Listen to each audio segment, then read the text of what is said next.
Seul et seul et toujours, clairon de la pensée.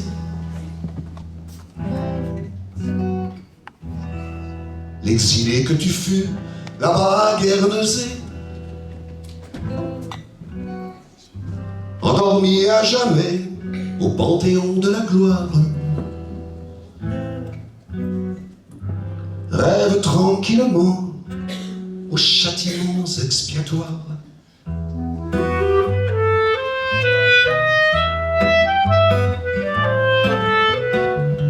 Toi, légende d'un siècle, plume éternelle, reforme le cénacle des amis fidèles. Pourfendeur national des prétentions perdues, la mort de tes proches bien plus forte t'a rendu. Hugo, où est ton âme? Réveille les hommes sages. Toi, à qui tant de drames ont appris le courage. Nous autres fiers valjean indignes thénardier, t'écoutons sangloter, réagir à la vie. Contemplation volée à la médiocrité d'une civilisation noyée sous le parvis. Hugo, où est ton âme? Réveille les hommes sages. Toi, à qui tant de drames ont appris le courage. De balades légères en marches impériales, tu te joues de l'histoire et des révolutions, Prométhée d'un siècle dont tu fuis l'oracle. Tes feuilles d'automne murmurent nos passions. Hugo, où est ton âme? Réveille les hommes sages. Toi, à qui tant de drames ont appris le courage. Sonnez, sonnez toujours, clairon de la pensée.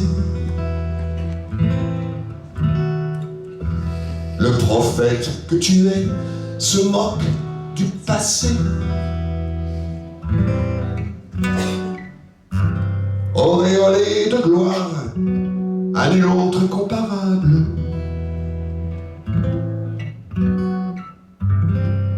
Protège tes enfants, nous, les misérables.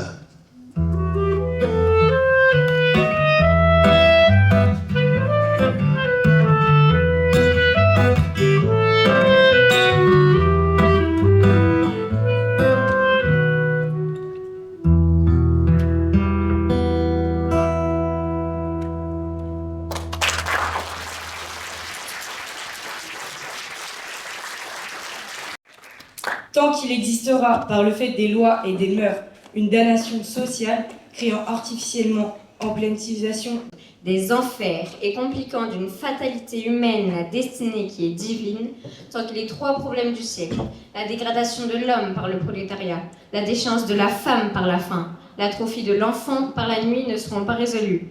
Tant que l'asphyxie sociale sera possible, en d'autres termes et un point de vue plus étendu encore, tant qu'il y aura sur la terre ignorance et misère, des livres de la nature de celui-ci pourront ne pas être inutiles.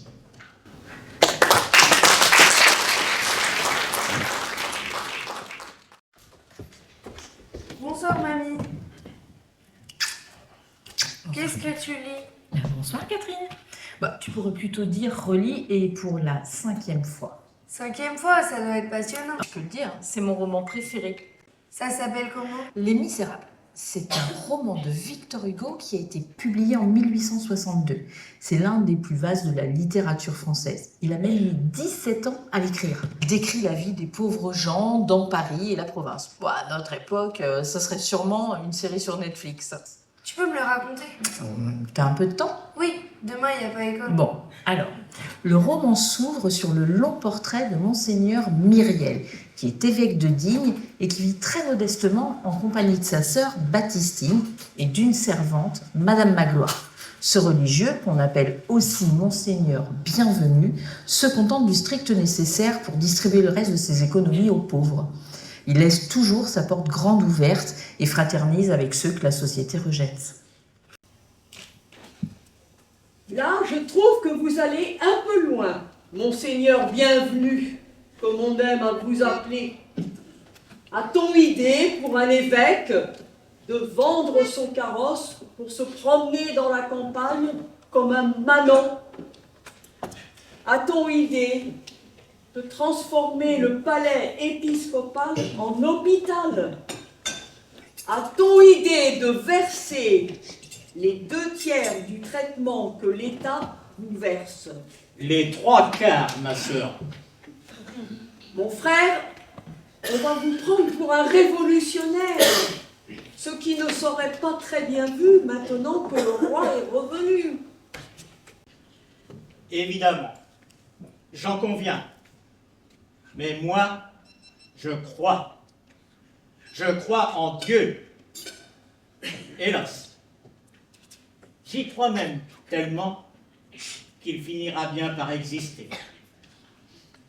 Mais maintenant, vivez, usez de votre vie pendant que vous la tenez. C'est toujours ce que j'ai fait. Cela ne m'a pas mal réussi. Regardez-moi. Bien sûr, le matérialisme est une chose admirable. Mais ce n'est pas ce qui nous motive, n'est-ce pas, Madame Magloire? Une seule chose l'intéresse, les misérables. Ah, quand je songe à notre vie passée. Ah, enfin. Monseigneur, avez-vous entendu parler de ce vagabond à l'air mauvais qui rôdait dans la place du village ce matin? Un homme avec une figure terrible, à ce qu'on m'a dit. Vraiment? Et la maison n'est plus sûre, hein? Si encore vous vouliez bien faire une clé. Ah, il n'y aura ni clé ni serrure dans cette maison. Ce n'est pas une prison ici, Madame Magloire. Moi, ce que j'en dis, c'est pour vous. Le roman, c'est l'histoire de l'évêque? Non, non, non. Même si son rôle sera déterminant. Des personnages, en fait, il y en a beaucoup dans cette histoire qui se déroule de 1815 à 1832. Le personnage principal, c'est Jean Valjean. En 1815, Jean Valjean est libéré du bagne de Toulon pour, après y avoir purgé une peine de 19 ans. 19 ans, qu'est-ce qu'il avait fait? Il avait juste volé du pain pour sa famille qui était très pauvre. 19 ans de prison pour ça? Ouais, alors au départ, il avait été condamné à 5 ans, ce qui est déjà énorme. Mais sa peine, elle a été prolongée à la suite de plusieurs tentatives d'évasion. Enfin, Javert, donc, qui était son surveillant principal, mais dont je te reparlerai plus tard, lui annonce sa libération. Il devait être soulagé. Pas vraiment, tu sais, parce qu'en liberté, son passé de forçat l'oblige à se déclarer dans toutes les villes qu'il traverse et de faire connaître son statut donc d'ancien magnard. Du coup, il a un passeport jaune qui matérialise ce statut. Du coup, il est rejeté de partout.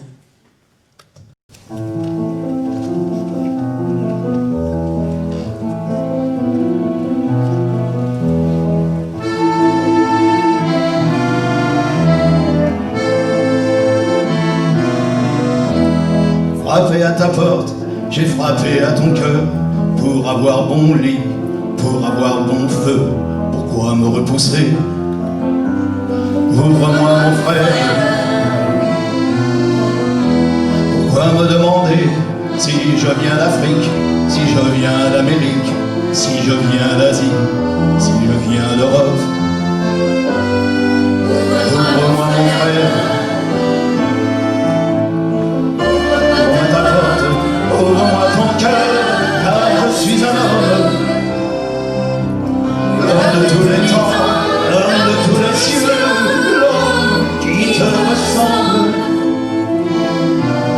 qui te ressemble.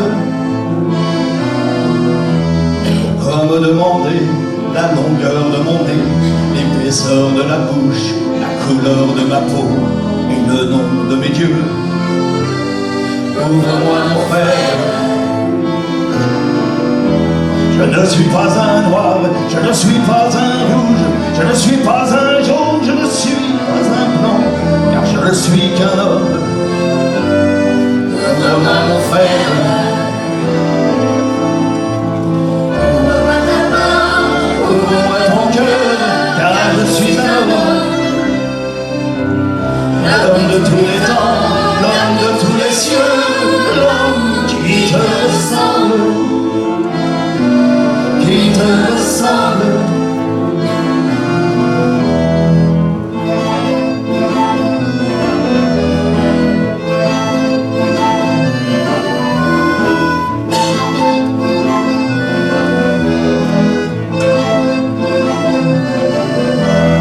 Ouvre-moi mon frère, ouvre-moi ton cœur, car je suis un homme. L'homme de tous les temps, l'homme de tous les cieux, qui te ressemble. Ouvre-moi mon porte, ouvre-moi ton cœur, car je suis un homme. L'homme de tous les temps, l'homme de tous les cieux, l'homme qui te ressemble. Qui te ressemble. Qui te ressemble. Qui te ressemble. Il te ressemble.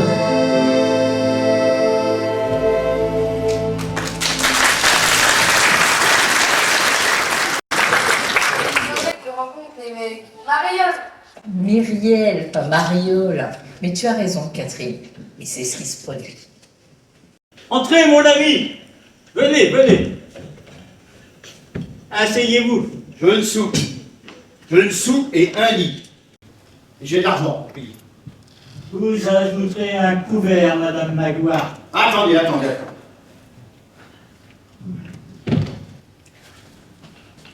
Oui. Cet homme est dangereux. C'est marqué là. Je sais lire. Je sais lire parce que j'ai appris au bagne. Madame Magloire, le lit de l'escalier est-il prêt? Oui, mais... Mais quoi? Notre hôte ne va pas dormir sur le sol.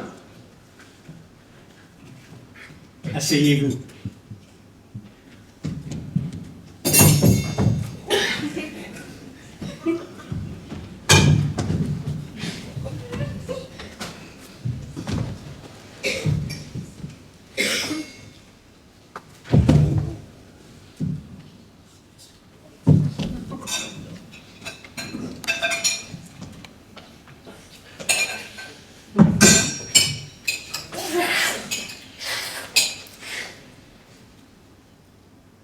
Je peux payer. Vous l'avez déjà proposé.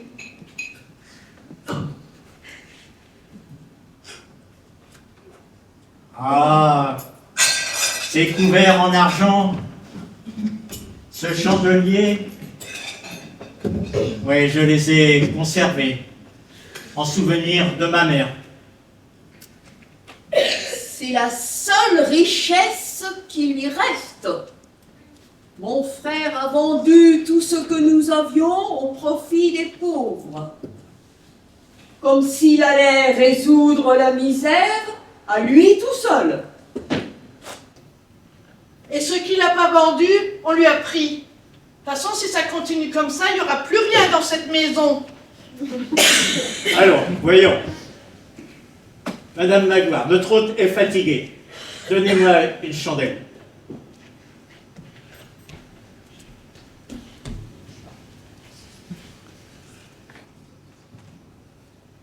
Alors, venez mon ami, je vais vous conduire.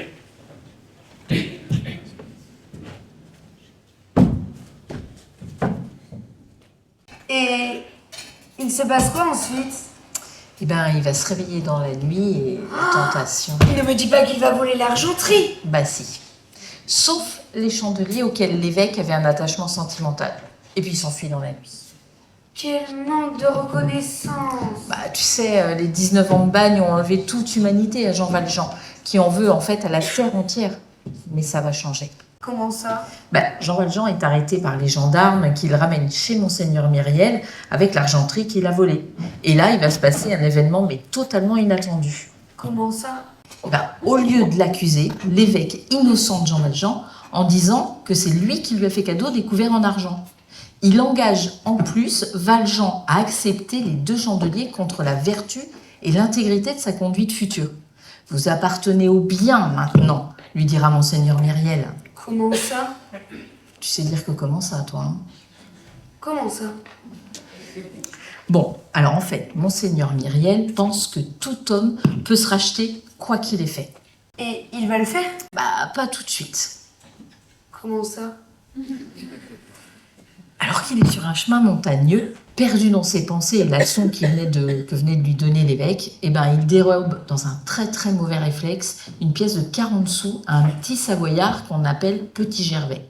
Et là, il est pris de remords et il veut rendre la pièce, mais il ne retrouve pas le petit garçon. Comment ça? Et il va retourner en prison? Le vol est rapporté aux autorités et du coup, Jean Valjean est désormais considéré comme récidiviste.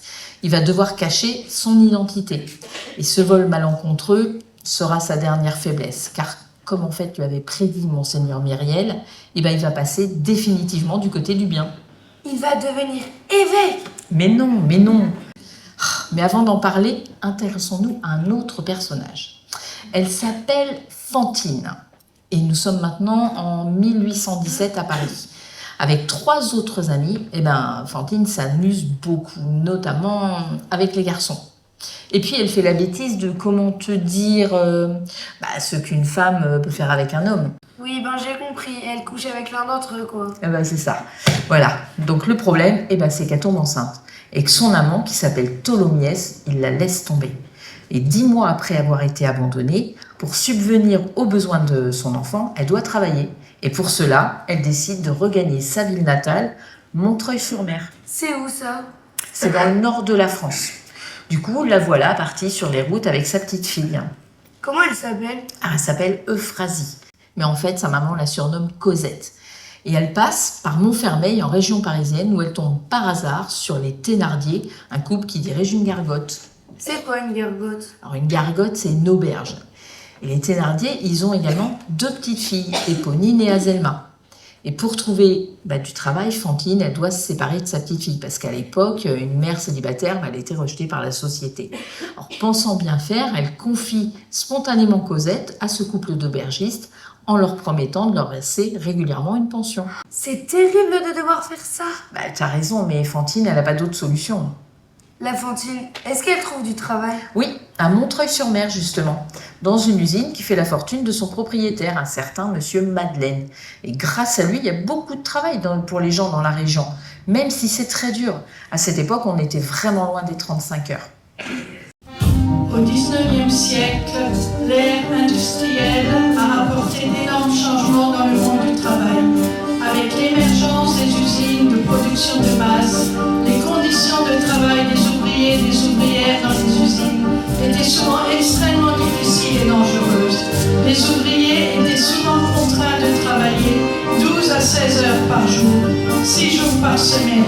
Les enfants étaient également employés et soumis à des heures de travail tout aussi longues, voire plus longues que les adultes. Les salaires étaient très bas, ne suffisant souvent pas à couvrir le besoin de base des travailleurs et de leurs familles. Les conditions de travail étaient donc précaires et la pauvreté généralisée.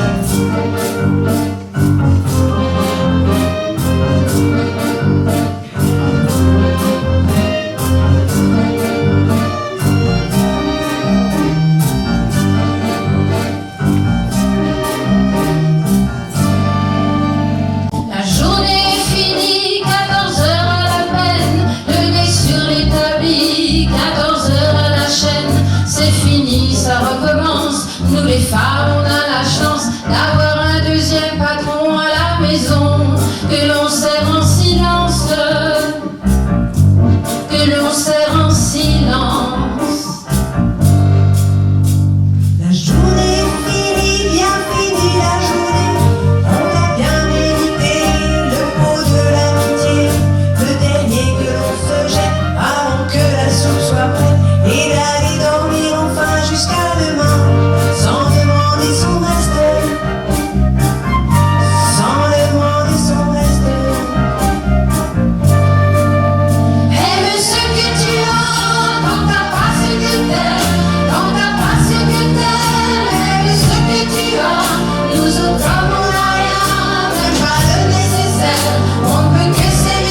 monsieur Madeleine a créé, c'est une usine de gâteaux.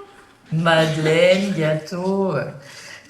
C'est amusant. Non, c'est une verroterie.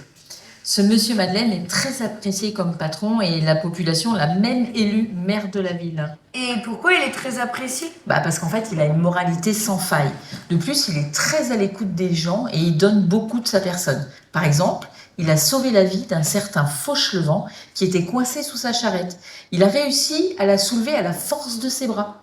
Il faut dire qu'il était extrêmement fort. Mais il vient d'où ce Madeleine? Si je te dis Toulon, tu fais le rapprochement? Jean Valjean? Non.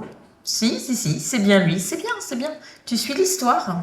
Du coup, grâce à son travail, Fantine va pouvoir aller récupérer Cosette? Certainement pas.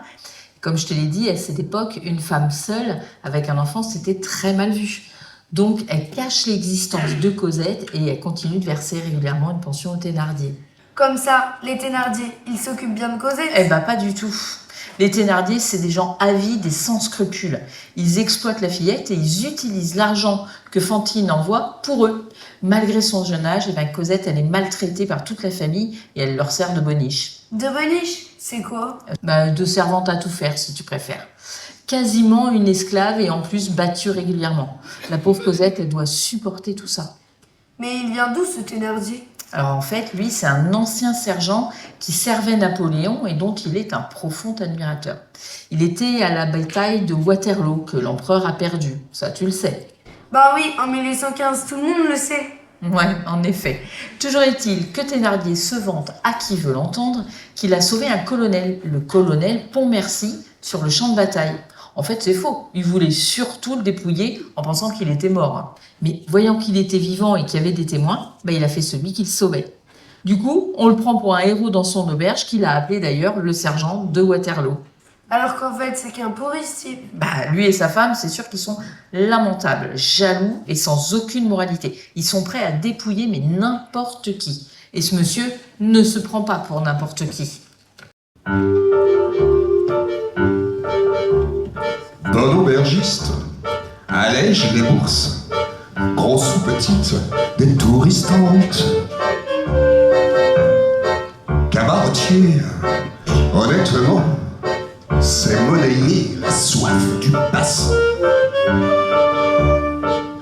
Et faire tout payer par le voyageur jusqu'aux mouches que son chien gobe dans le secteur.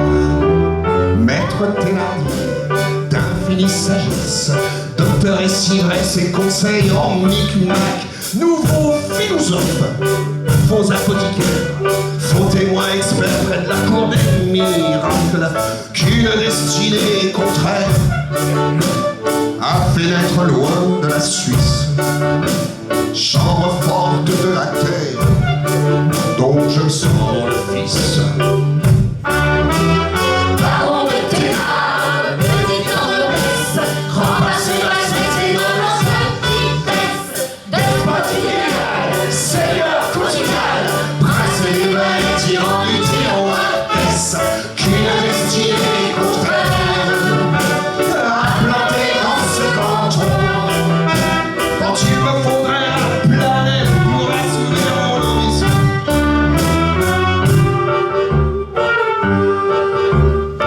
Bon aubergiste, c'est tarifé. Fenêtre ouverte, fenêtre fermée.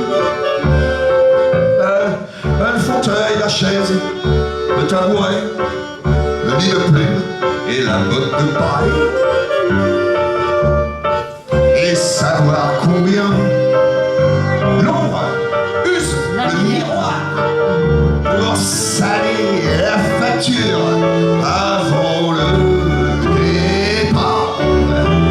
Maître Thénardier, d'infinie sagesse, docteur et civresse et conseil en micmac, nouveau philosophe, faux apothicaire, faux témoin expert près de la cour des miracles, qu'une destinée contraire a fait naître loin de la Suisse, chambre forte de la terre, dont je sens le fils. baron de Thénard, petit noblesse, remplacer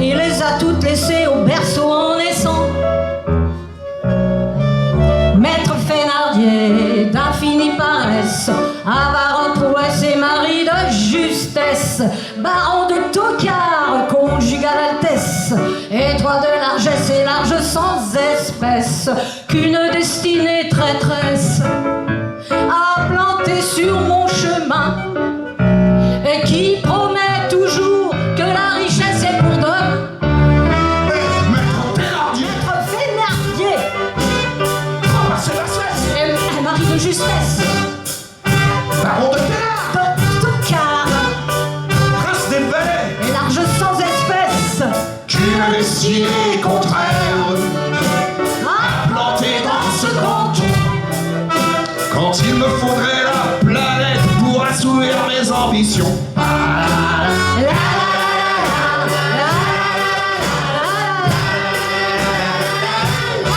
Baron de Thénard! Tocard! De justesse! Despote idéal. Quand il me faudrait la planète pour assouvir mes ambitions. Baron de Thénard, petit toit noblesse, grand parti bassesse et noble en petitesse. Despote idéal, seigneur conjugal, prince des valets, tyran des tiroirs, qu'est-ce qu'une destinée contraire a planté dans ce canton. Quand il me faudrait la planète, quand il me faudrait la planète, quand il me faudrait la planète pour assouvir mes ambitions. Allez, je t'en veux pas!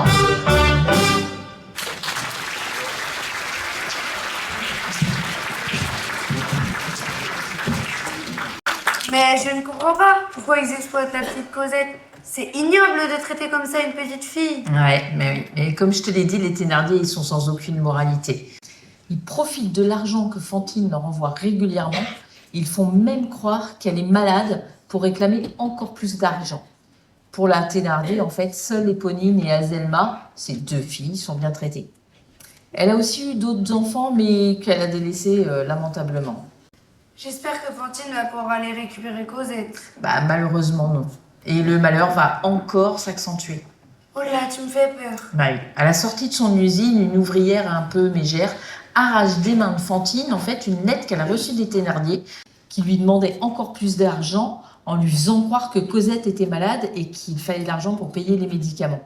Du coup, la mégère comprend que Fantine a une petite fille cachée. Bah exactement. Elle dénonce Fantine, qui se fait immédiatement renvoyer au nom de la moralité que prône le patron, Monsieur Madeleine. Alors, elle réalise la misère dans laquelle elle va tomber.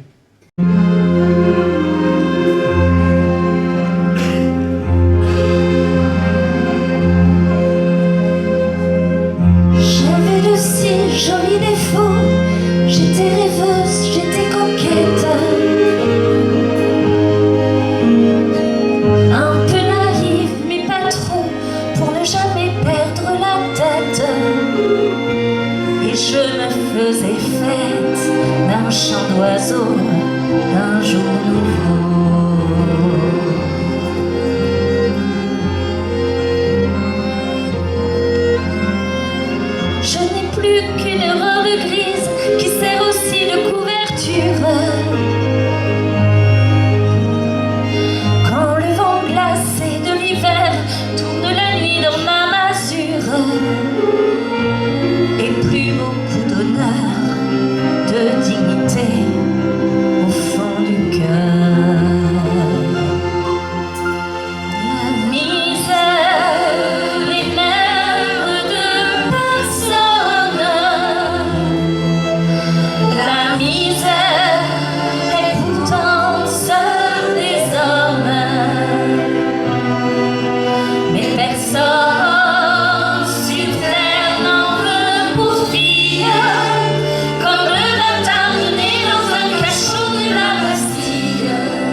Du coup, comment va faire Fantine pour vivre et payer les Thénardier?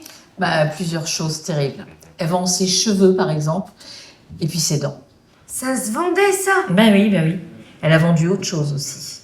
D'autres parties de son corps? Si on veut, comment te dire... Je crois que j'ai compris. Elle se prostitue, quoi. C'est ça, c'est exactement ça. On disait fille publique à l'époque. C'est ce qui lui permet de continuer à payer les Thénardier qui en demandent toujours plus d'ailleurs. Oh la pauvre! Mais attends, ça va encore s'empirer. C'est vachement gai tes lectures. Bon, c'est quoi cette prochaine misère? Alors, d'abord, Fantine, elle est de plus en plus malade. Elle tousse énormément. Et un soir d'hiver, elle frappe un bourgeois qui l'avait embêtée en lui mettant de la neige sous sa robe. Et elle va se faire arrêter pour ça par le nouveau policier intraitable qui vient d'être nommé à Montreuil-sur-Mer. Il veut même la condamner à 6 mois de prison. 6 mois pour ça? Au fait, je t'ai pas dit qui c'était le policier? Encore une coïncidence, je suppose. Eh ben, comme tu dis, c'est Javert, celui qui surveillait Valjean ou Madeleine, si tu préfères, au bagne de Toulon. Et il n'a pas reconnu Jean Valjean? Bah, en fait, il a des doutes depuis qu'il l'a vu soulever la charrette sous laquelle était Fauchelevent. Et puis, en fait, il va y avoir une dispute entre les deux à propos de Fantine. Pourtant, Madeleine avait bien envoyé Fantine. Bah, en fait, c'était pas lui, c'était son contremaître. Et du coup, il réalise qu'une injustice a été commise et il oblige Javert à libérer Fantine grâce au fait qu'il était maire. Et elle va continuer à vendre son corps? Bah non. Car en fait, Monsieur Madeleine, à qui elle a expliqué toute son histoire, il l'envoie d'abord à l'hôpital, parce que justement, elle est très malade, et il lui promet qu'il va aller chercher sa petite fille. Enfin, une bonne nouvelle! Bah, te réjouis pas trop vite, parce qu'il va se passer encore pas mal de choses avant que Valjean aille chercher Cosette. Comme tu le disais, on dirait une série télé. Fantine avait sûrement rêvé d'une autre vie.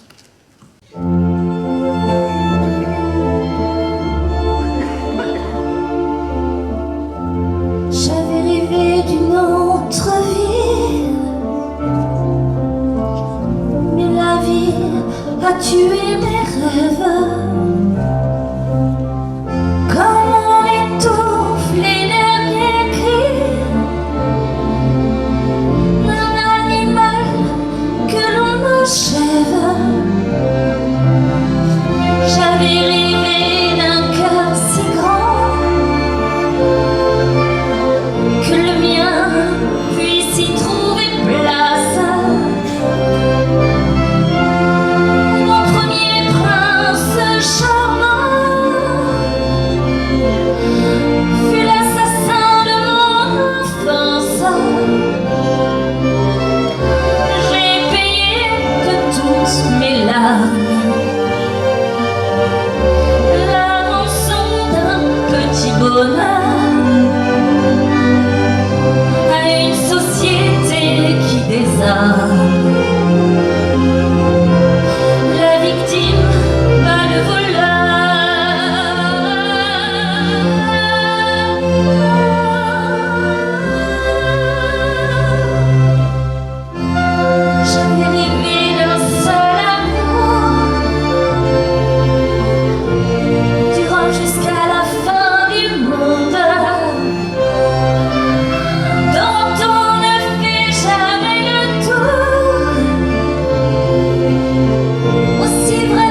présent, Javert est persuadé que c'est bien Jean Valjean qui se cache sous les traits de Monsieur Madeleine.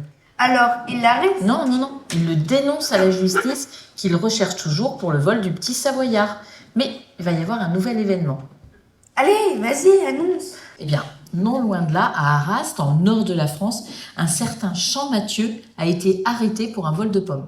Et alors? Eh bien, ce Champmathieu ressemble comme 2 gouttes d'eau à Valjean et il risque les galères à perpétuité. Pour un vol de pommes? Non, non, non, parce qu'on pense qu'il est Jean Valjean, ancien bagnard recherché pour le vol qu'il avait commis à l'encontre du petit Savoyard, ce qui constitue une récidive sévèrement punie. Du coup, Valjean est tranquille, Javert va arrêter de le harceler. C'est ce qu'il veut faire en pensant qu'il a commis une erreur en le dénonçant. Il propose même sa démission en demandant pardon auprès du maire qui pense avoir injustement accusé. Du coup, Valjean va pouvoir aller récupérer Cosette. Qu'est-ce que tu ferais, toi, à l'école, si la maîtresse voulait punir une élève pour une bêtise dont tu serais en fait la coupable? Je me dénoncerai. Eh bien, c'est ce que va faire Jean Valjean. Après une nuit d'hésitation, Victor Hugo a appelé « tempête sous un crâne ». Alors Javert l'arrête? Oui, même si Valjean demande de le laisser aller chercher Cosette avant d'être arrêté. Mais le policier est intraitable, comme je te l'ai expliqué. Il refuse et du coup, il l'arrête. Et Cosette continue à être maltraitée. Oui, ouais.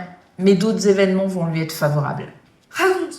Alors, Jean Valjean, envoyé aux galères, profite d'un accident pour sauver un marin de la noyade et au passage, s'évader. Tout le monde le croit mort. Du coup, il revient à Montreuil au chevet de Fantine, qui malheureusement meurt dans ses bras sans avoir pu revoir sa petite Cosette.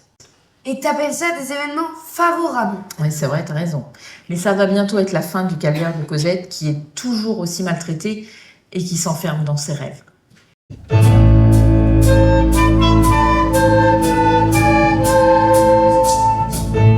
La souffrance commence à tout âge. On fit faire à Cosette les commissions, balayer les chambres, la cour, la rue, laver la vaisselle, porter même des fardeaux. Comme elle n'avait plus de trousseau, on l'habilla avec de vieilles jupes et des vieilles chemises, des petites Thénardier, c'est-à-dire de haillons. On la nourrit des restes de tout le monde, un peu mieux que le chien, un peu plus mal que le chat. Cosette mangeait avec eux sous la table, dans une écuelle de bois pareille à la leur. C'était une chose navrante de voir l'hiver ce pauvre enfant grelottant sous de vieilles loques trouées, balayer la rue avant le jour avec un énorme balai dans ses petites mains rouges et une larme dans ses grands yeux. Ils vont venir bientôt, mais je n'ai pas fini de laver, de brosser, de cirer le parquet. Et puis sans un répit, j'irai servir aussi. Pourtant elle me battra quand même. Je sais, mais j'ai pris l'habitude et ça me fait moins mal que ma solitude.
Bon, tu m'as annoncé la fin du calvaire de Cosette. Oui, ben voilà, ça vient. Un soir d'hiver, lors des fêtes de Noël, la Thénardier envoie Cosette chercher de l'eau pour un cheval d'un client. Cosette a très peur car la fontaine est dans la forêt.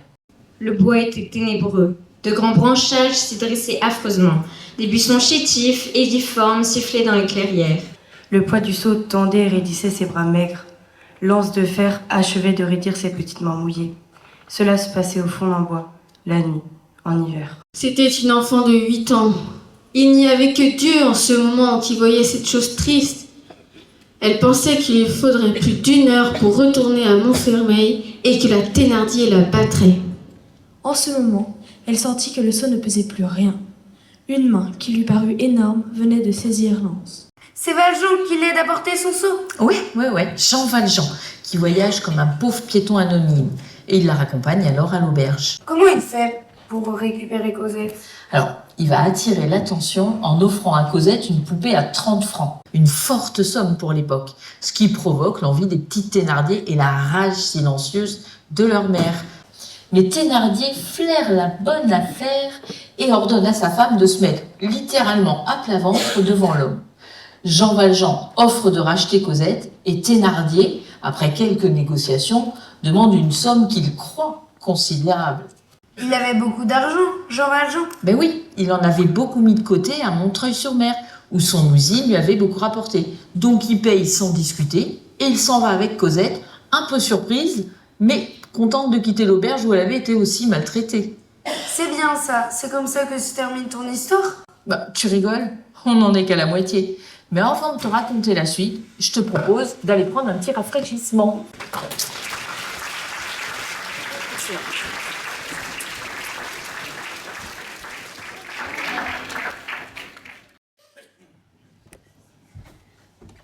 Bon, c'est quoi la suite? Encore des malheurs, je suppose. Eh ben, pas mal de péripéties en effet. Jean Valjean et Cosette s'installent à Paris dans un logement insalubre. Et ils y vivent quelques mois, une vie simple et heureuse. Mais Jean Valjean se fait remarquer par sa générosité. Comment ça? Il donne beaucoup aux pauvres qui sont à cette époque très nombreux à Paris, notamment à des enfants qui doivent se débrouiller.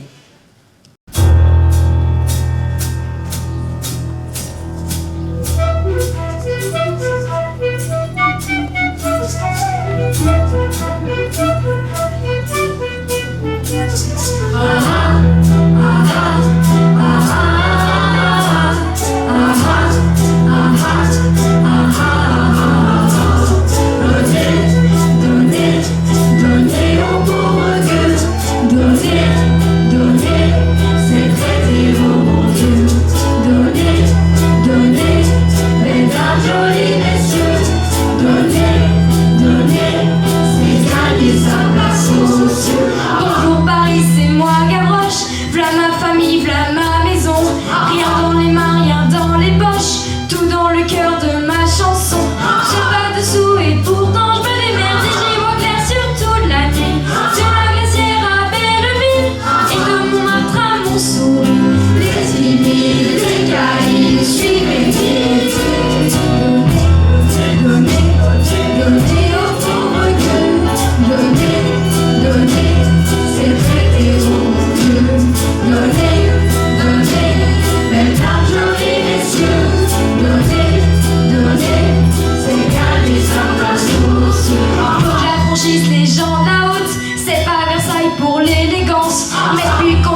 Galoche. Gavroche. Mais je t'en parlerai plus tard. Donc tu m'as dit que Valjean allait se faire repérer. Bah oui, par le chef de la police, qui n'est autre que... Ne me dis pas que c'est Javert. Et si, tout juste nommé à Paris.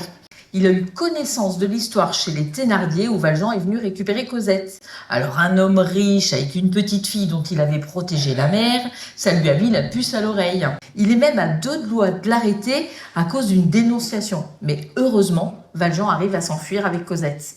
Et ils vont où alors? Alors, c'est assez fou, parce qu'en s'enfuyant dans Paris, Valjean et Cosette se retrouvent au couvent. Le couvent du petit Picpus, où l'on éduque des jeunes filles pour qu'elles deviennent religieuses. Et tu veux encore une coïncidence? C'est l'évêque de Digne qui le dirige, l'évêque Mariol.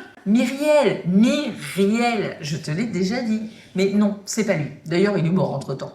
En fait, dans ce couvent travaille Fauchelevent. Fauchelevent? C'est pas celui qui était sous la charrette à Montreuil-sur-Mer? Bah, tu m'épates là. Hein. Quand même, tu suis bien l'histoire. En effet, Madeleine lui avait sauvé la vie en soulevant la charrette sous laquelle il était coincé. Mais après ça, ce pauvre Fauchelevent ne pouvait plus travailler dans les champs à cause de sa jambe blessée. Alors Madeleine lui avait obtenu une place de jardinier dans ce couvent. C'est incroyable ça, tous ces personnages qui n'arrêtent pas de se croiser. Et c'est pas fini ma petite Catherine. Jean Valjean n'est plus Madeleine et devient donc ultime Fauchelevent, censé être le frère du jardinier qui arrive du coup à convaincre la sœur supérieure de l'engager pour l'aider dans sa tâche. Il est accepté, ainsi que Cosette, qui reçoit alors une éducation religieuse stricte pendant plusieurs années. Elle va donc devenir bonne sœur? Mais non. Après plusieurs années, Valjean quitte le couvent avec Cosette pour retourner à Paris. Et là, elle est devenue une superbe jeune fille dont on pensera d'ailleurs qu'elle est sa fille. Et il se fait appeler Monsieur Leblanc et elle, Mademoiselle la Noire. Et l'histoire s'arrête là? Oh, que non. D'ailleurs, les choses vont un peu se compliquer car Paris est alors en proie à pas mal de remous. Le peuple est en colère contre le roi Louis-Philippe et des révoltes se préparent. Bon, jusqu'ici c'était sans. Explique-moi ces nouvelles complications. Je vais essayer de te raconter la suite. Et tu vas voir, ça va pas manquer de coïncidences encore. Allons-y. Alors, je t'ai présenté Gavroche tout à l'heure. À ton avis, de qui peut-il être le fils? Pas de l'évêque de Digne en tout cas. Ça risque pas, non. Il est le fils des Thénardier. Non. Mais si. Mais sa mère, elle aimait que ses sœurs aînées, Éponine et Azelma. Et donc, elle l'avait rejeté. Et du coup, il menait une vie de SDF, comme on dit maintenant, dans Paris, où il se débrouille comme il peut. Cet enfant était bien affublé d'un pantalon d'homme. Mais il ne tenait pas de son père, et d'une camisole de femme, mais il t'aimait de sa mère. Des gens quelconques l'avaient habillé de chiffon par charité. Pourtant, il avait bien un père et une mère. Mais son père ne songeait pas à lui, et sa mère ne l'aimait point. C'était l'un de ces enfants dignes de pitié, qui entre tous ont père et mère, et qui sont orphelins. Cet enfant ne se sentait jamais si bien que dans la rue. Le pavé lui était moins dur que le cœur de sa mère. Ses parents l'avaient jeté dans la vie d'un coup de pied. Il avait tout bonnement pris sa volée. C'était un garçon bruyant, blême, leste, éveillé, goguenard, à l'air vivace et maladif. Il allait, venait, chantait, jouait à la faïence, grattait les ruisseaux, volait un peu, mais comme les chats et les passereaux, gaiement, riait quand on l'appelait galopin, se fâchait quand on l'appelait voyou. Il n'avait pas de gîte, pas de pain, pas de feu, pas d'amour, mais il était joyeux parce qu'il était libre.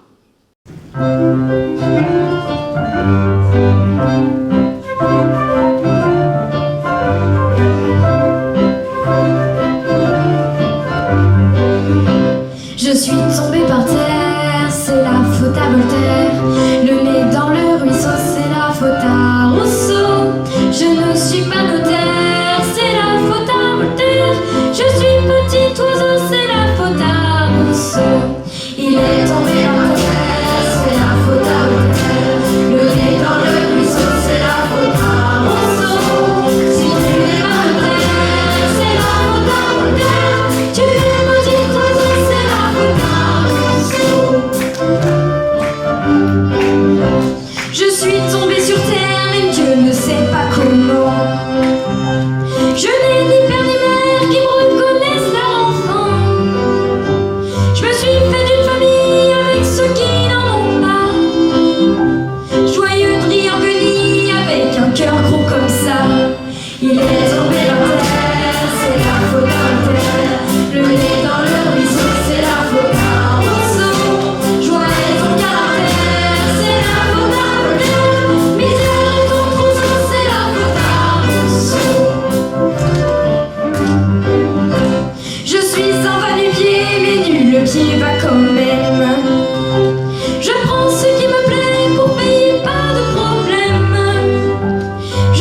Rousseau, c'est la faute à Rousseau.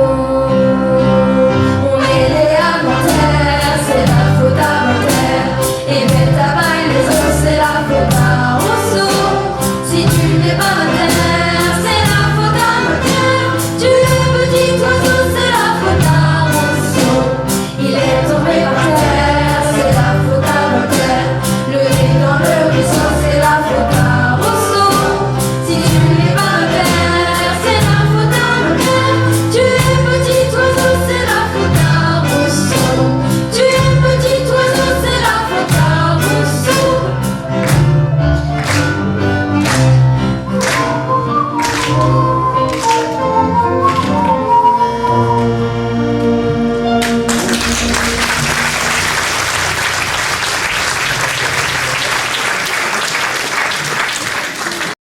Les Thénardier aussi vivent à Paris. Une nouvelle auberge? Non, non, non. Ils vivent de la mendicité et escroquent les mauvaises gens. Éponine et Azelma, en fait, leurs filles font des choses pas très, très morales. Thénardier, qui se fait appeler Jondrette, fait partie d'une bande de bandits appelée Patron Minette, que Javert aimerait bien arrêter. Patron Minette, ça veut dire quoi? Alors, c'est une expression d'argot désuet pour désigner l'aube matinale. En fait, l'heure à laquelle se terminait le travail des voleurs et des assassins. Ah d'accord, bon. Ça fait longtemps qu'il n'y a pas eu de coïncidence. Eh ben, rassure-toi, ça va venir. Il faut que je te parle d'un nouveau personnage très important dans l'histoire. C'est Marius. Première chose, sache qu'il est le fils du colonel Pontmercy. Pontmercy, c'est pas celui que Thénardier avait fait semblant de sauver à Waterloo? Ah bah alors là, franchement, tu m'épates. Hein. Oui, en effet. Eh ben, Marius, il vit chez son grand-père, monsieur Gilles Normand, qui est un vieux royaliste plein de préjugés et n'ayant jamais pardonné à son beau-fils, le colonel Pontmercy, ses faits d'armes au service de Napoléon. Il élève Marius dans la tradition royaliste. Mais Marius devient plutôt républicain, en mémoire de son père dont il découvre l'existence et malheureusement la mort. Cela ne plaît pas du tout au grand-père qui finit d'ailleurs par le chasser, même si en fait il adore son petit-fils. Et Marius, il va où alors? Au couvent? Non mais franchement, tu cherches encore des coïncidences. Eh ben tu vas être servi. Il habite un petit logement insalubre qui s'appelle la Masure Gorbeau. Il poursuit ses études d'avocat et il survit en gagnant un peu d'argent en faisant des traductions. Et elle est où la coïncidence? Ah ben ça arrive. Eh bien ses voisins sont... Le blanc et la noire, enfin. Valjean et Cosette. Eh ben non, ce sont les Thénardier. C'est là qu'Éponine, du coup, tombe amoureuse de lui. Incroyable! Mais tu fais bien de parler de Cosette, car Marius, lui, par contre, va en tomber fou amoureux. Comment ça? Eh ben, Monsieur Leblanc, alias Valjean, il aimait se promener avec Cosette au jardin de Luxembourg, où Marius allait souvent aussi. Et là, c'est le coup de foudre. Au bout de plusieurs promenades, d'ailleurs, il finit par se faire remarquer d'elle, et il arrive même à trouver où elle habite. Mais Valjean, méfiant, il déménage, et du coup, Marius perd de vue Cosette. Bon, comme tu le dis, ça se complique, mais je suis sûre qu'il va avoir des rebondissements. Eh ben, tu crois pas si bien dire. Alors, sois attentif, parce que maintenant, il va y avoir de l'action. Jondrette, alias Thénardier, organise un guet-apens pour attirer Monsieur Leblanc, alias Valjean, qui veut naïvement apporter son aide, comme il fait beaucoup pour les pauvres. Tu me suis là? Pour l'instant, ça va. Bon, Éponine, très amoureuse, révèle à Marius les plans de son père, qui a demandé à Patron Minette de lui fournir des renforts. Du coup, Marius avertit Javert de se tenir prêt à arrêter la bande, et il propose même de l'avertir dès que celle-ci sera réunie chez Jondrette. Attends, laisse-moi faire le plan. Thénardier est chez lui avec sa bande, ils attendent Valjean pour l'escroquer, et Marius les surveille pour donner le signal à Javert d'intervenir. J'ai bon? C'est ça, parfait. Donc, quelques heures plus tard, Monsieur Leblanc fait face à la bande d'escrocs, et au moment où il va donner le signal, Marius découvre que Jondrette est ce Thénardier qui a sauvé son père et qu'il recherche depuis bien longtemps pour le récompenser. Et il se passe quoi ensuite? Eh ben, attends, laisse-moi finir. Marius est pris dans un dilemme. Sauver le père de son amoureuse ou ne pas dénoncer celui qui aurait secouru son père. Mais vu la violence qui commence, il choisit de prévenir Javert qui procède enfin à l'arrestation de la bande. Et Valjean alors? Il réussit à s'éclipser. Tu penses, et c'est Javert quand même. Et Marius? Après l'arrestation des Thénardier, Marius, très attristé, il a disparu. Et Ponine a réussi à le retrouver grâce au père Mabeuf, un vieux libraire. Elle révèle du coup à Marius la nouvelle adresse de Cosette, dans l'espoir de lui rendre le sourire. Mais celui-ci, ivre de bonheur, ne se rend même pas compte des sentiments qu'elle a pour lui.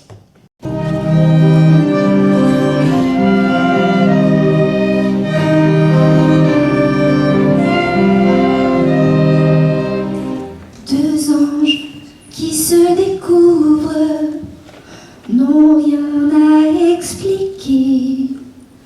Deux âmes qui se retrouvent ont tout dit sans parler.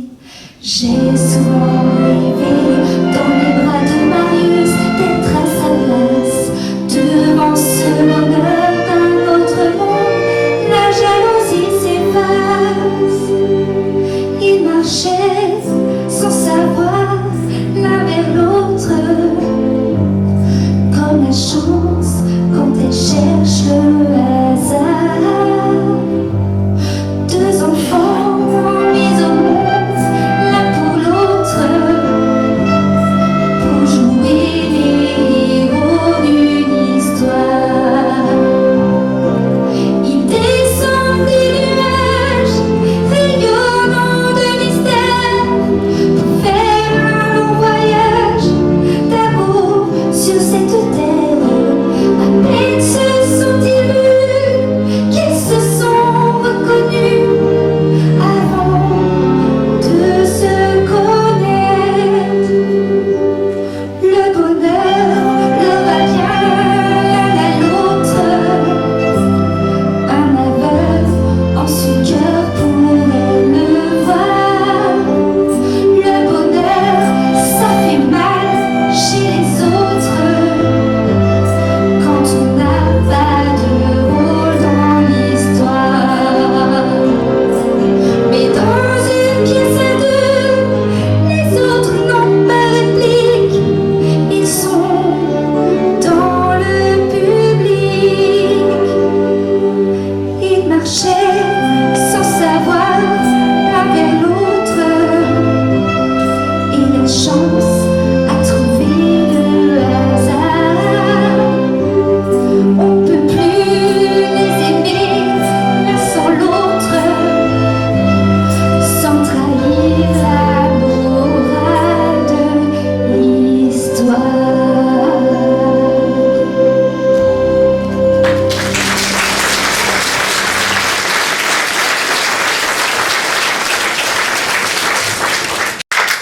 Alors, durant plusieurs mois, Marius rend visite à Cosette dans le jardin de la rue Plumet où elle habite.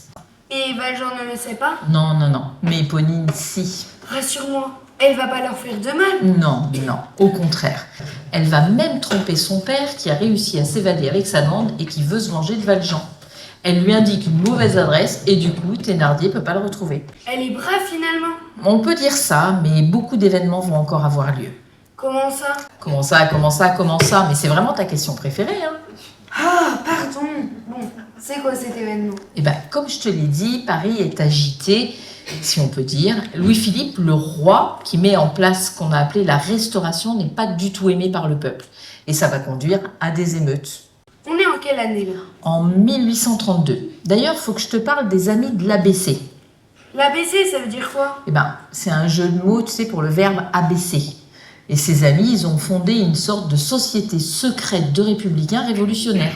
Ils sont menés par un certain Enjolras, qui a créé un journal appelé « À la volonté du peuple » et qui est le moyen de diffuser des idées révolutionnaires et de mobiliser le peuple pour lutter contre l'injustice sociale et politique. Quel rapport avec Marius? Justement, Marius sympathise avec plusieurs d'entre eux et il soutient leurs revendications. Et Ponine aussi d'ailleurs. Ils se réunissent souvent dans le café Corinthe, qui leur sert de quartier général pour organiser la future émeute qui ne va pas tarder. La République seule s'occupera de ceux qui ont faim, de ceux qui souffrent. En un mot, des misérables. Citoyennes, citoyens, nous ne voulons plus de misérables. À la volonté du peuple et à la santé du progrès, remplis ton cœur d'un vin rebelle et à demain, ami fidèle. Si ton cœur bat aussi fort que le tambour dans le lointain, c'est que l'espoir existe encore pour le genre humain. Nous ferons du barricade le symbole d'une ère qui commence. Nous partons en croisade au cœur de la terre sainte de France. Nous sommes désormais les guerriers d'une armée qui s'avance. À la volonté du peuple et à la santé du progrès, remplis ton cœur d'un vin rebelle et à demain, ami fidèle. Si ton cœur bat aussi fort que le tambour dans le lointain, c'est que l'espoir existe enfin pour le genre humain. À la volonté du peuple, je fais nom de ma volonté. S'il faut mourir pour elle, moi je veux être le premier nom gravé au marbre du monument d'espoir. À la volonté du peuple, dont on n'écoute jamais la voix, et dont le chant renaît toujours, et dont le chant renaît déjà. Nous voulons de la lumière, déchirer le masque de la nuit, pour illuminer notre terre et changer la vie. Il viendra le jour glorieux où dans sa marche vers l'idéal, l'homme ira vers le progrès du mal ou bien du faux au vrai. Un rêve peut courir descendant vers jamais l'avenir. Joignez-vous à la croisade de ceux qui croient au genre humain, pour une barricade qui tombe sans doute se lèveront demain. À la volonté du peuple, un tambour chante dans le lointain, qui vient annoncer le grand jour et c'est pour demain. Joignez-vous à la croisade de ceux qui croient au genre humain, pour une barricade qui tombe sans doute se lèveront demain. À la volonté du peuple, un tambour chante dans le lointain, qui vient annoncer le grand jour et c'est pour demain.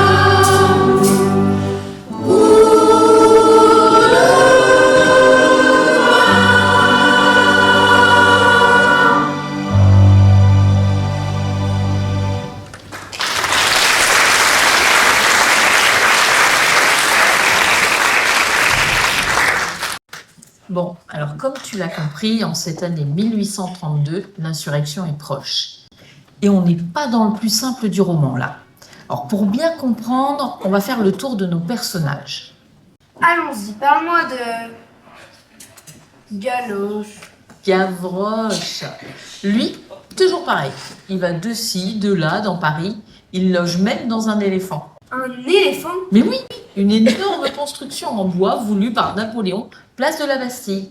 Et Gavroche, qui va souvent y trouver un abri, porte secours à d'autres enfants des rues. Il a même hébergé, sans le savoir, 2 de ses frères. D'autres enfants que la Thénardier avait aussi abandonnés? Oui. Sympathique, hein, cette dame. La mort, d'ailleurs, vient de la rattraper. On va pas la regretter. Bon, comment ça se termine pour les autres? Alors, Marius et Cosette, malgré tout ça, continuent régulièrement à se voir dans le jardin de la rue Plumet pour vivre leur amour. Ils vont bien finir par se marier, ces deux-là. Eh bien, c'est mal parti. Marius va même perdre de vue Cosette, qui doit déménager car Valjean, toujours méfiant, quitte la maison de la rue Plumet.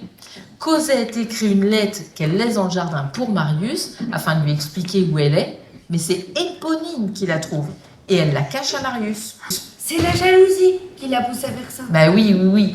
Et pensant ne plus jamais revoir Cosette, Marius rejoint les amis de l'ABC qui se préparent à l'émeute. Éponine est là d'ailleurs aussi. Et Javert? Alors, figure-toi qu'il est là lui aussi. Il a réussi à s'infiltrer parmi les révolutionnaires car il a pour mission d'espionner pour le roi les amis de l'ABC. Mais Gavroche l'a reconnu et il le dénonce à Enjolras. Il est alors fait prisonnier et ligoté dans le café Corinthe. Et il se passe quoi ensuite? Alors, une barricade rue de la Chanvrerie est dressée pour résister aux soldats du roi et ça va vraiment devenir violent.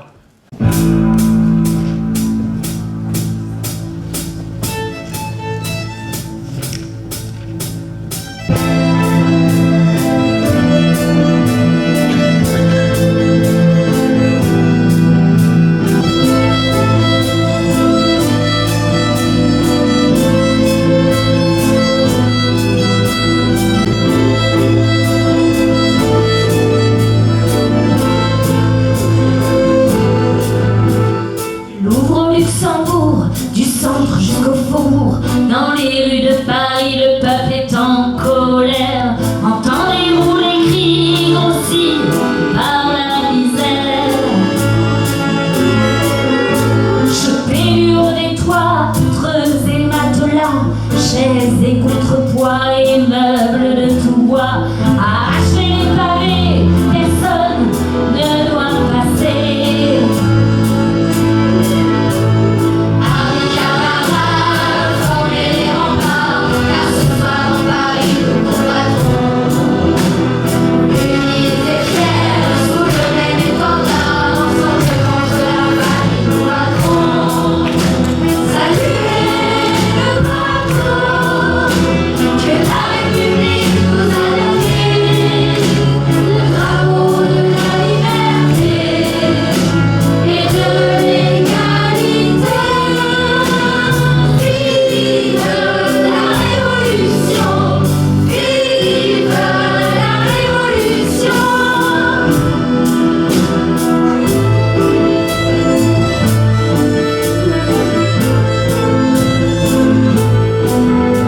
Les hommes se rassemblent dans une furie guerrière.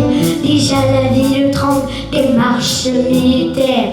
La patrie en danger est prête à batailler. Les femmes au cœur vaillant chargent déjà les fusils qui dans quelques instants ensanglanteront Paris et offrent courageux le baiser de l'adieu. Avec camarades, formez les remparts, car ce soir dans Paris nous combattrons. Unis et fiers, sous le même étendard, ensemble contre la famille nous battrons. Saluez le drapeau que la République nous a donné, le drapeau de la liberté et de l'égalité. Vive la Révolution, vive la Révolution.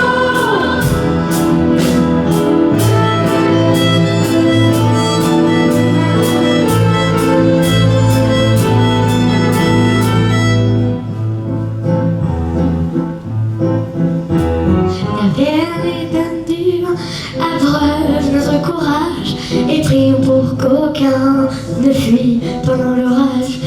Les lâches seront pendus aux lanternes des rues.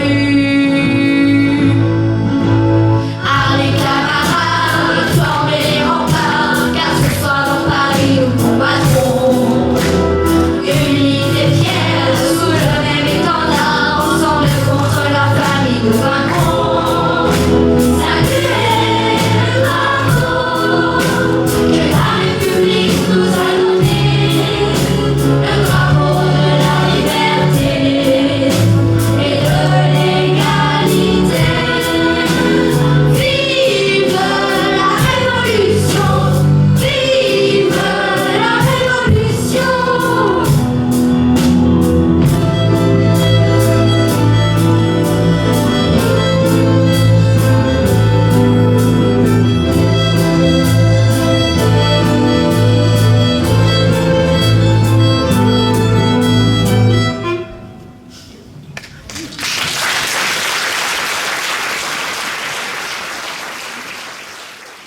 L'assaut donné par la garde commence.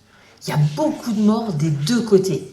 Et alors que les soldats ont franchi la barricade et semblent devoir l'emporter, Marius intervient, sauve Gavroche et fait reculer les assaillants en menaçant de faire sauter un baril de poudre. Du coup, les soldats reculent. Quel courage, ce Marius! Eh ben, pas que lui, parce que sans le savoir, Marius, en fait, a été sauvé par Éponine qui s'est interposée entre lui et le fusil d'un garde. Elle est maintenant mourante. Elle lui avoue son amour et elle lui donne la lettre que Cosette lui avait laissée dans le jardin pour le prévenir de son déménagement. C'est triste pour Éponine, mais Marius va pouvoir aller rejoindre Cosette. Je te rappelle quand même qu'on est sur une barricade avec des soldats prêts à de nouveau attaquer. Qu'est-ce qu'il fait alors? Eh bien, il rédige une lettre à son tour pour expliquer la situation et il demande à Gavroche de la faire parvenir à Cosette, rue de l'Homme Armé où elle est. Mais c'est Valjean qui la récupère. Il comprend alors l'amour qui existe entre les deux jeunes. Et il fait quoi alors? Eh bien, il décide de rejoindre la barricade pour aider les révolutionnaires. Ça va mal finir cette histoire. Ça va même être très très très violent. Les révolutionnaires, ils annoncent clairement préférer mourir plutôt que d'être asservis. La fusillade et les coups de canon commencent. Les cartouches des insurgés finissent par s'épuiser. Et durant une petite accalmie, Gavroche se propose pour aller ramasser les munitions des morts qui gisent au pied de la barricade. Quel courage! Oui, c'est certes, mais un courage complètement suicidaire. Et d'ailleurs, il finit par se faire tuer alors qu'il improvise une chanson se moquant des gars. Donnez, donnez ma casquette aux copains, c'est tout ce que j'ai et j'en ai plus besoin. Je suis tombée par terre, c'est la faute à Voltaire. Le nez dans le ruisseau, c'est la faute à...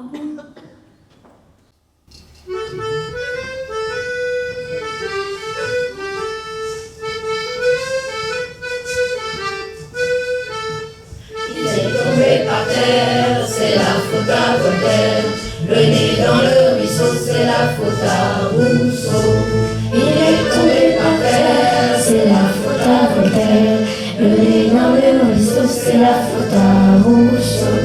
Il est tombé par terre, c'est la faute à Voltaire. Le nez dans le ruisseau, c'est la faute à Rousseau. Il est tombé par terre, c'est la faute à Voltaire. Le nez dans le ruisseau, c'est la faute à Rousseau. Il est tombé par terre, c'est la faute à Voltaire. Le nez dans le ruisseau, c'est la faute à Rousseau. Les oiseaux se sont tus, la bataille a fait rage. Ils regardent le carnage en bas dans cette rue. Un enfant est tombé en rêvant d'humanité. Hardy camarades, formez les remparts, car ce soir dans Paris nous combattrons. Unis et fiers, sous le même étendard, ensemble contre la famille nous vaincrons. Saluez le drapeau que la République nous a donné, le drapeau de la liberté et de l'égalité. Vive la Révolution, vive la Révolution.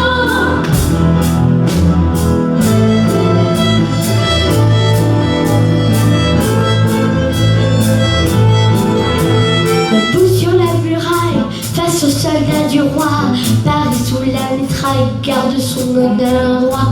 Pour l'infernal pilier, chacun se tient serré. Hardy camarades, formez les remparts, car ce soir dans Paris nous combattrons. Unis et fiers, sous le même étendard, ensemble contre la famille nous vaincrons. Saluez le drapeau que la République nous a donné, le drapeau de la liberté et de l'égalité. Vive la Révolution, vive la Révolution.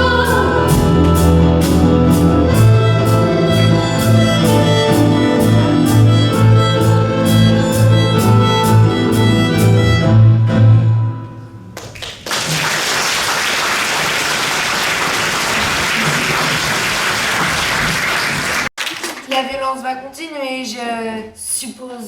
Ouais.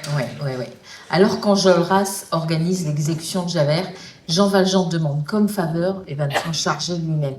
Et il l'exécute? Eh bien non. À la grande surprise de Javert, il tire un coup de pistolet en l'air et Marius le prend du coup pour un assassin. Rassure-moi, la barricade va tenir et ils vont s'en sortir. Bien sûr que non, ma petite Catherine. Ils ne sont pas de taille. L'espoir dura peu. La lueur s'éclipsa vite. En moins d'une demi-heure, ce qui était dans l'air s'évanouit. Ce fut comme un éclair sans foudre. Et les insurgés sentirent retomber sur eux cette espèce de chape de plomb que l'indifférence du peuple jette sur les obstinés, abandonnés. Le mouvement général, qui semblait s'être vaguement dessiné, avait avorté. Et l'attention du ministre de la Guerre et la stratégie des généraux pouvaient maintenant se concentrer sur les 3 ou 4 barricades restées debout. Le soleil montait sur l'horizon. Un insurgé interpella Enjolras. « On a faim ici. Est-ce que vraiment nous allons mourir comme ça sans manger ?» Enjolras, toujours accoudé à son créneau, sans quitter des yeux l'extrémité de la rue, fit un signe de tête affirmatif. L'assaut final, du coup, amène à la mort sanglante de tous. Valjean meurt lui aussi. Non. Et Marius non plus. Il est gravement blessé et il a perdu connaissance. Mais il est vivant. Ils sont prisonniers alors. Non, Valjean arrive à descendre dans les égouts en portant Marius. Les égouts? Oui. À Paris, il y a tout un réseau d'égouts sous les rues. C'est un repère pour les voyous comme Patron Minette, que Javert aimerait d'ailleurs bien capturer. Du coup, Valjean va sauver Marius? Bah oui. Grâce à une nouvelle coïncidence. Ça faisait longtemps. Eh oui. Alors qu'il a déjà parcouru une bonne distance dans les égouts parmi les rats, Valjean entreprend de ressortir. Mais il y a une grille qui bloque la sortie. Alors, chose incroyable, c'est Thénardier qui possède justement la clé. Et le voici dans les égouts face à Valjean, qui ne le reconnaît pas à ce moment. Et il lui donne la clé? Oui, contre quand même les quelques sous que possédait Marius. Et il se passe quoi ensuite? Accroche-toi. En sortant dans la rue, il tombe sur Javert, qui sillonnait la ville pour capturer les fugitifs. Incroyable! Ne me dis pas qu'il va l'arrêter, alors qu'il l'a sauvé. Jean Valjean est exténué, alors il se livre à lui. Mais il demande d'abord la possibilité de ramener Marius chez son grand-père, ce que Javert accepte. C'est bien la première fois que Javert a un peu d'humanité. En effet. Mais après que Jean Valjean a confié Marius à son grand-père, il s'apprête à suivre Javert au poste, mais celui-ci n'est plus là. Tout comme Valjean, que l'évêque de Digne a protégé, Javert réalise à quel point il s'est trompé dans sa vie.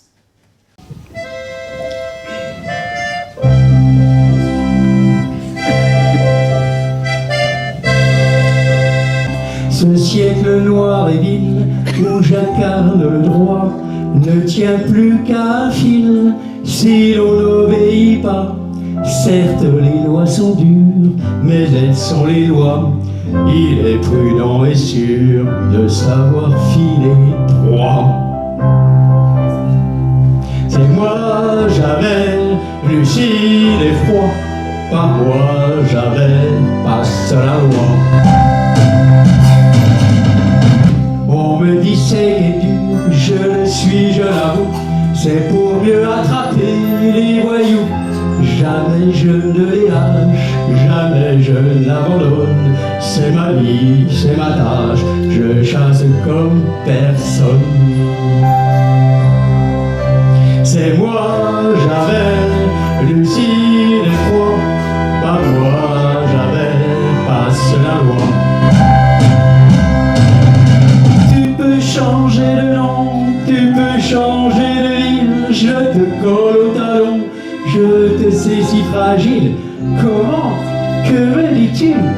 Ranger l'ancien forçat, un jour forçat tu fus, toujours forçat sera. C'est moi, Javert, lucide et froid, par moi, Javert, passe la loi. Adversaire à ma taille, ma vie je t'ai guetté, sans trouver une faille où te faire tomber. Tu m'as vaincu, pardon, aujourd'hui je me rends, en prononçant ton nom, je pars, adieu Valjean.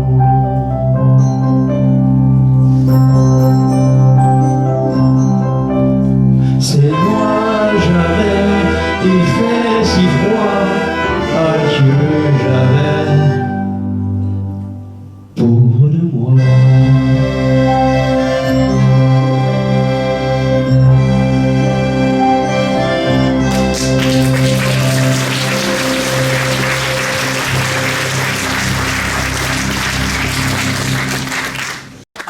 Alors, déchiré entre son devoir et l'admiration de la valeur morale de Jean Valjean, Javert ne voit pas d'autre solution puisqu'elle l'a laissé libre que de se suicider. Il plonge dans la Seine, mais non sans avoir auparavant laissé une lettre testament à ses supérieurs où il demande entre autres plus d'humanité envers les détenus. Sacré fin pour ce policier étrange. Bon, comment ça se termine pour les autres? Alors après une longue convalescence sous les soins attentionnés de M. Gillenormand, Marius survit. Il ne sait rien du tout de son sauvetage. Marius et Cosette se retrouvent enfin et ils vont se marier.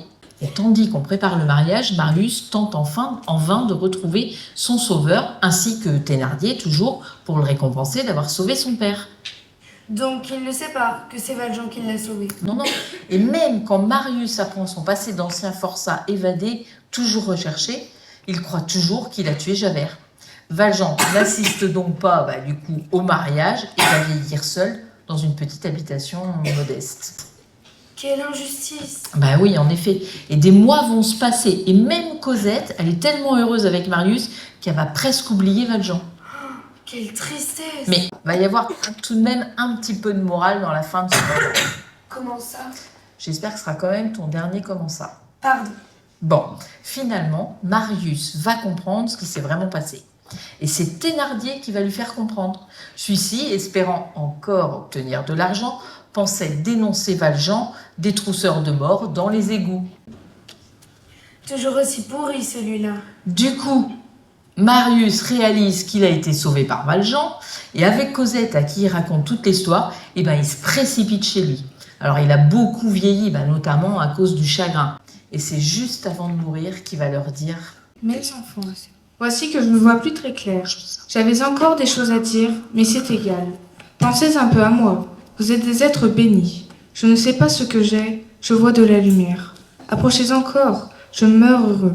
Donnez-moi vos chères têtes bien-aimées, que je mette mes mains dessus. » Cosette et Marius tombèrent à genoux, éperdus, étouffés de larmes, chacun sur une des mains de Jean Valjean. Ses mains augustes ne remuaient plus. Il était renversé en arrière. La lueur des 2 chandeliers l'éclairait. Sa face blanche regardait le ciel. Il laissait Cosette et Marius couvrir ses mains de baisers. Il était mort. La nuit était sans étoiles et profondément obscure. Sans doute, dans l'ombre, quelque ange immense était debout, les ailes déployées, attendant l'âme. Et t'as lu ce roman 5 fois? Eh oui, et j'espère que tu le liras un jour, car c'est un des plus grands romans jamais écrits.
Quand j'avais été voir la mairie en avril dernier, quasiment jour pour jour, j'avais présenté ce projet comme un pulse intergénérationnel.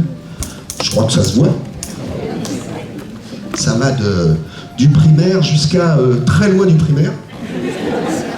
Même plus que... On peut même plus lire Tintin pour certains.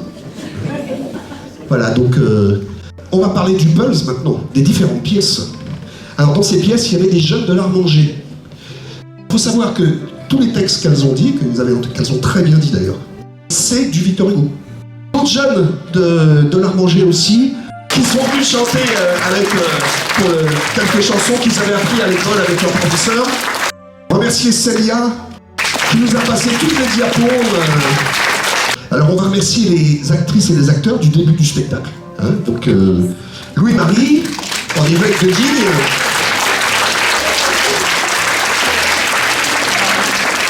Dany.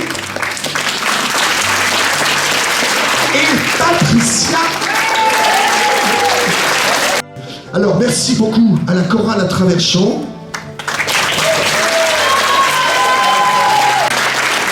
Alors, je vais donner la parole à Damien Malin. On va déjà l'applaudir parce que c'était le chef d'orchestre, notre chef d'orchestre.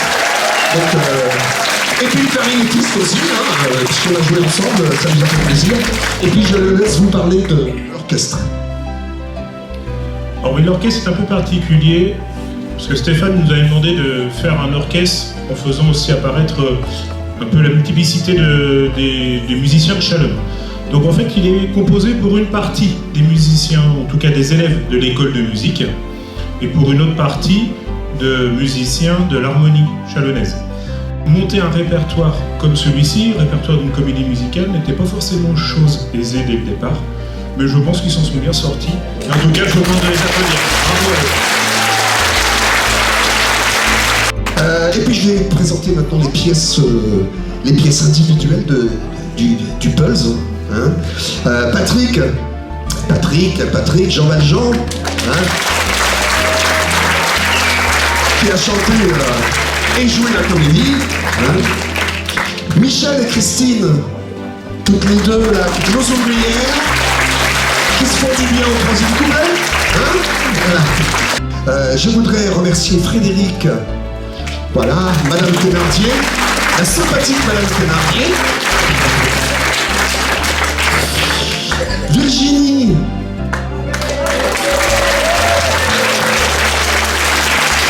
Donc dans le rôle de Fantine, bien sûr, les deux superbes chansons de Fantine, et puis aussi dans les chansons de Révolutionnaire avec tous les autres.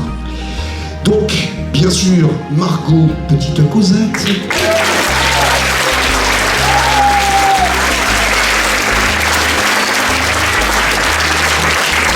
Donc, qui a chanté également aussi la chanson des Révolutionnaires, et très bien en plus. Donc, également, chez les jeunes, Zoé. Dans le rôle de Gavroche, bien sûr, et Révolutionnaire. Lise et Ponine. Et aussi, dans le chœur, bien sûr, tous les solistes ont aussi participé à tous les refrains, bien entendu. Et enfin, Jean-Marc, dans le rôle de Javert. Simon du spectacle. Comment ça? J'espère que ce sera quand même ton dernier comment ça. Pardon. Bon.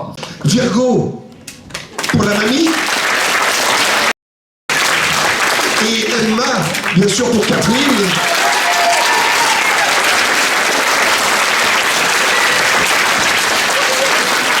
Voilà. Donc, je crois qu'on a fait le tour. Hein. Pas tout à fait. Il nous reste à te remercier aussi pour ton grain de folie, hein, qui nous a permis de regrouper tout plein d'associations, d'être tous ensemble, de se connaître. Pour beaucoup, on ne se connaissait pas. Donc merci pour ça. Tu en as tellement mouillé ta chemise que tu l'as oublié ce soir. Un grand merci à toi, Stéphane.